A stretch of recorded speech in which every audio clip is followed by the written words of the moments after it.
Boys and girls, welcome to another Story Bridge. My name is Norma Borrett, and today I would like to introduce you to a little friend.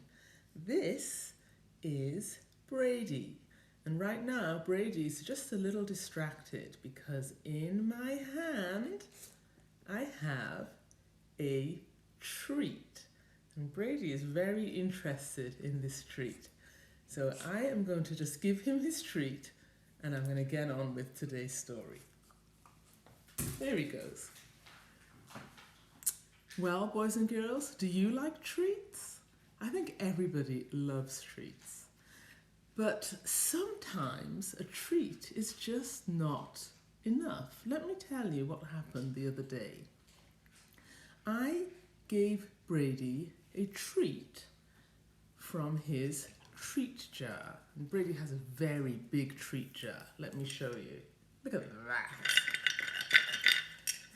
If you have a dog or a cat at home, I wonder if you have a treat jar like this. And one day last week, I took a treat from the treat jar and I offered it to Brady. And Brady sniffed it, and he was going to lick it, but then he turned away and he wasn't interested. I think he probably wanted one of the other treats in the jar, one of these great big chew sticks. Well, I threw the treat back into the jar and decided, maybe Brady doesn't need another treat for now. But then Brady's dad, Scott, came to me and said, "What are you doing giving Brady a treat? Brady doesn't want to just take treats for nothing. Brady likes to work for his treats." Work for his treats? Is that a treat if you have to work for it? Well, this is what Scott did. He took the treat, the same treat from the treat jar, and then he told Brady to sit. Brady sat down. He told Brady to shake hands. Brady raised his paw. He told Brady to spin in a circle. Brady spun around. And he told Brady to roll. But because Brady is an older dog with a bit of a sore back, Brady didn't roll. The next test was that Scott walked to the end of the room and put the treat on the floor. But he told Brady to sit and wait. And so Brady sat and waited. And Scott took his time walking back to Brady. And Scott raised his hands like this. And Brady just watched Scott, watched him, watched his hands, watched his face.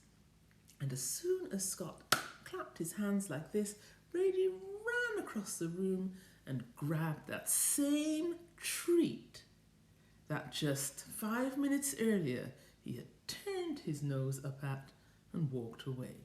Now that treat was the most delicious food he ever saw in his entire life. So you would think, the way he gobbled it up. Well, this whole story had me thinking about the difference between treats and rewards, or more specifically, rewards and awards, AWARDS, awards versus rewards.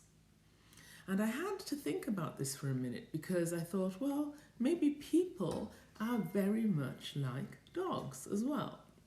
Maybe people like to work hard and then get something really grand and marvelous and be really pleased with themselves that they have achieved this wonderful blessing.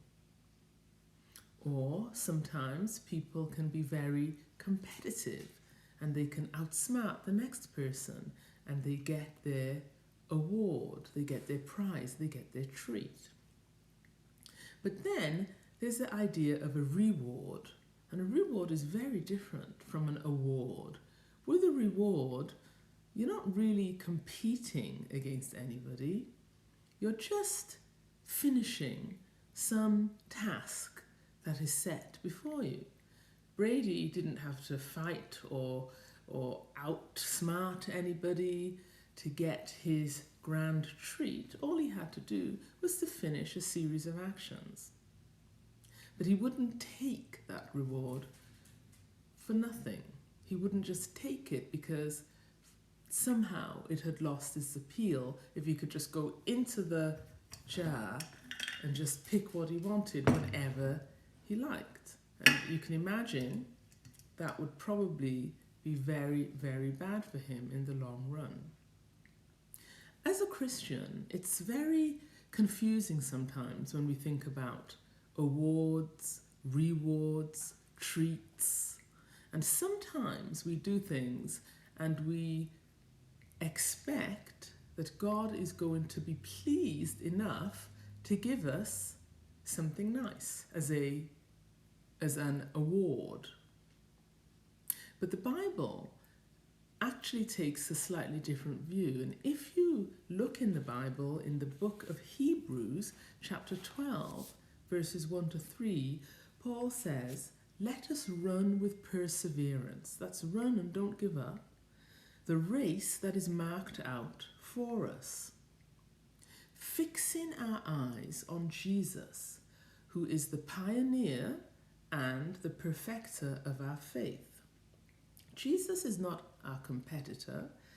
He is running alongside us, giving us encouragement, saying, "Look at me, trust in me, have faith in me." All of us have to run the race, and that is our Christian experience. And what do we get at the end of our race? The Bible says that Jesus is going to give us a reward, but that reward is not an award for great things that we can achieve by ourselves. It is a reward that comes because we have finished the race. Jesus was the one who makes all of this possible. He begins our faith, he runs alongside us, he gives us strength, and he says, "Look at me, look at me, look to me, believe on me."